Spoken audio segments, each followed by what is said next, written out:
Ladies and gentlemen, the saturation issue, in my opinion, is one that cannot be easily dismissed ever again. Just yesterday, I made videos where I was pointing out that the number of games that had come out in the year 2024 was about 17,200 and something. That number has already gone to 309. So 17,309 video games have been published in 2024, and November is still ongoing. Let me go ahead and adjust this browser for you guys here so that you can see. This particular market saturation has pretty much gone ahead to put a huge dent in majority of the paradigms that we know that gaming is.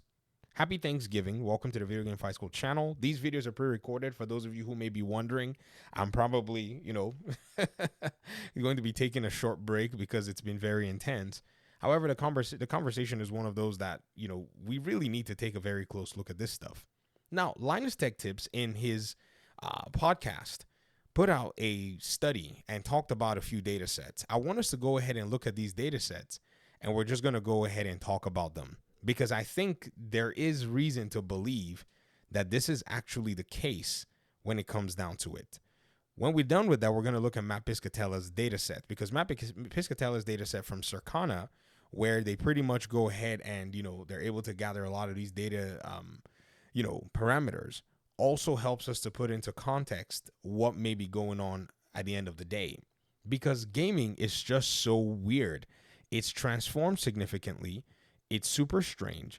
And at the end of the day, anybody who's not paying attention to this will end up missing the boat at the end of the day. Now, it's not all doom and gloom. However, you can't help but think perhaps this is why the industry is where it's at today for the most part. So let's listen up. That while the console and PC games market grew by 2.6% in 2023, 90% of new game revenue belonged to just 43 titles, most of which were live service games. So if you were wondering why live service games are everywhere, like a cancer, that's why. This is why. It's gamers' fault. 5 games accounted for 27% of all playtime. It's only... Did you guys hear that? 5 games accounted for 27% of all playtime. In Matt Piscatella's, monthly, data set, you can almost always see these 5 games or close to these 5 games hovering everywhere around the top 10, top 15, list of games that are being played by players. So here is the weekly active user data for ending November 16th. If you look at these games, the only single player game that I think we can find here is maybe Marvel Spider-Man 2. And in the case of Xbox, you can see Spyro Trilogy. But look at this. Call of Duty HQ, number 1, almost always in the top 2, top 3 spot.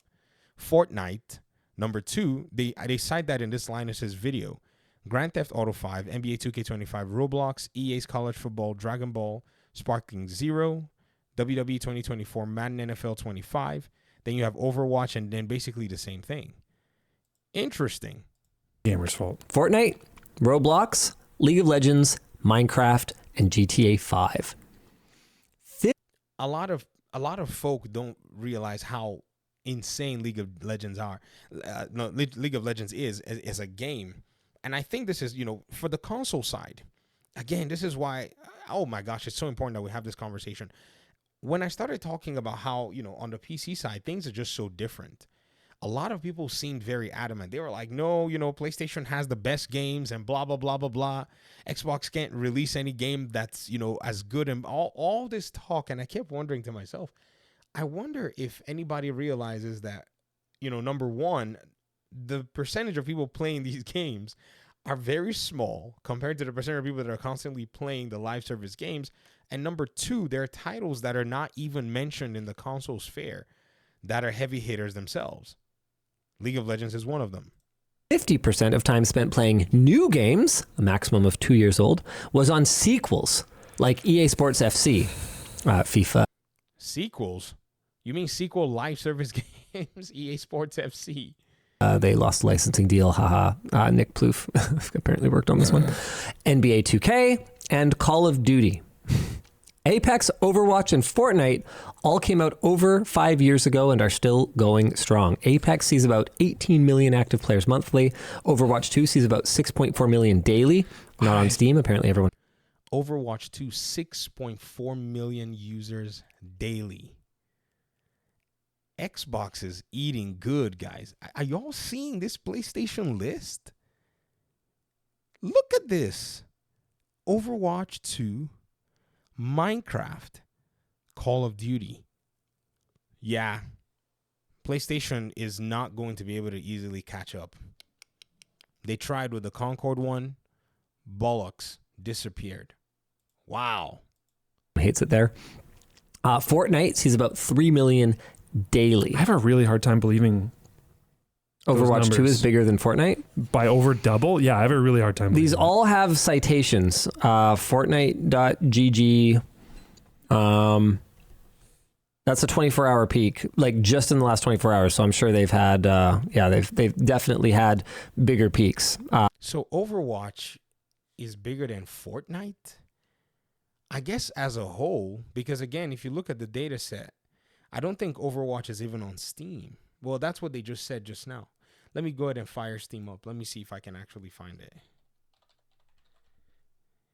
Oh, it is. It's on Overwatch 2 is on Steam. I was wondering why they thought that. Oh, it says mostly negative. I guess a lot of Steam players left.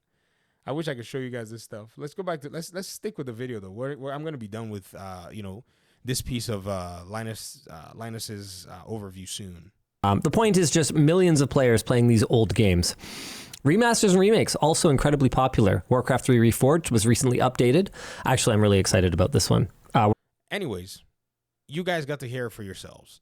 This is one of those things where it's either concerning to you or you understand the reality, because after so many years of all the talk about live service games being bad and all of this stuff, gamers just tuned a lot of that stuff out. They just did not necessarily care. They just wanted to play the games that they wanted to play. They wanted to go ahead and engage in the titles that they wanted to engage in. They wanted to, at the same time, also go ahead and, pretty much just play the games that they were already used to from back in the day, Call of Duty being one of them. And as a new generation of gamers are coming, for them, most of them are seeing games like Fortnite as definitely something that, they're going to continue and carry on overall. The marketing and the continuity for Fortnite was just insane. Insane. Think about it, right? It was one of those things where if you actually consider very carefully how Fortnite resonated, it was one of those games that they placed in front of these young people, but they used some streamers that were in their sense, people that they looked to, like, oh, look at this streamer, so cool. What is this streamer playing? They're playing Fortnite. And so now it's ingrained into almost every, demographic at the end of the day, because then, a kid's playing Fortnite, dad is also a gamer, wants to kind of hang out with the kids, wants to kind of, do some really cool gaming. Well, what are they going to play? They're going to play Fortnite. It's just weird how they were able to nail it down at the end of the day. Let me hear your thoughts in the comment section, ladies and gentlemen. The list keeps growing, and I'm just continuing to look at it because I think it's very cool. Thanks for watching the video. Talk to me, like I said, in the comment section. Hopefully we'll talk pretty soon in another one. Peace out.